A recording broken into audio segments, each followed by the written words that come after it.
Hi, இன்றைக்கி Tuesday morning காலைல எழுந்திரிச்சதும் செண்பகத்தெல்லாம் பார்த்தாச்சு. அருவி விளையாடிட்டு இருக்காங்க காலையிலேயே. அண்ட் இது வந்து முள்ளு கத்திரிக்காங்க. இது ரொம்ப ரொம்ப உடம்புக்கு நல்லது. இது எனக்கு ஒரு இடத்துல கிடச்சிச்சு சண்டே. ஸோ இன்றைக்கி தான் செய்கிறேன். கட் பண்ணி உள்ளே இருக்க சீட்ஸ் எல்லாம் நல்லா வாஷ் பண்ணி இதை எடுத்துடணும்.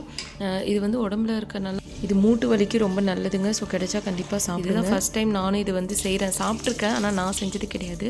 ஸோ இது வாஷ் பண்ணி எடுத்துகிட்டு வெங்காயம் பூண்டு இதெல்லாம் ரெடி பண்ணி வச்சுருங்க. அண்ட் 2 தக்காளி வந்து கட் பண்ணிக்கோங்க. இது கூட நம்ம இஞ்சி கூட ஆட் பண்ணுறதா இருந்தால் ஆட் பண்ணிக்கலாம். நான் வந்து இன்றைக்கி பண்ணல. இஞ்சி தேங்காய் வேணால் ஆட் பண்ணிக்கலாம். அண்ட் ஒரு வானலில் வெங்காயம் பூண்டு இதெல்லாம் போட்டுட்டு சீரகம் மிளகு அண்ட் கொத்தமல்லி விதை இதை வந்து போட்டு மிக்ஸ் பண்ணிவிட்டு தக்காளியும் போட்டு இதிலே போட்டு மிக்ஸ் பண்ணி நல்லா வெந்து வர வரையும் விட்டுருங்க. கூட உப்பு கொஞ்சம் ஆட் பண்ணிட்டு அதை ஆற வச்சுருங்க. மிக்சியில் போட்டு அரைச்சி எடுத்துக்கணும்.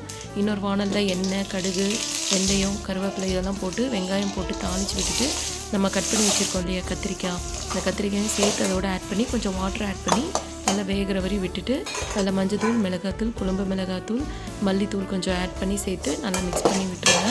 இந்த மிக்ஸ்லேயே வந்துட்டு கொஞ்சம் புளியும் சேர்த்துட்டு அதுக்கப்புறம் நம்ம அரைச்சி வச்சுருக்கோம் இல்லையா அந்த மசாலாவும் ஆட் பண்ணி நல்லா வெந்து வர வரையும் விட்டுட்டோம் அப்படின்னா குழம்பு வந்து ரெடி ஆயிடும். பாருங்கள், இதில் வந்து எண்ணெய் நல்லா பிரிஞ்சு வந்துடும்.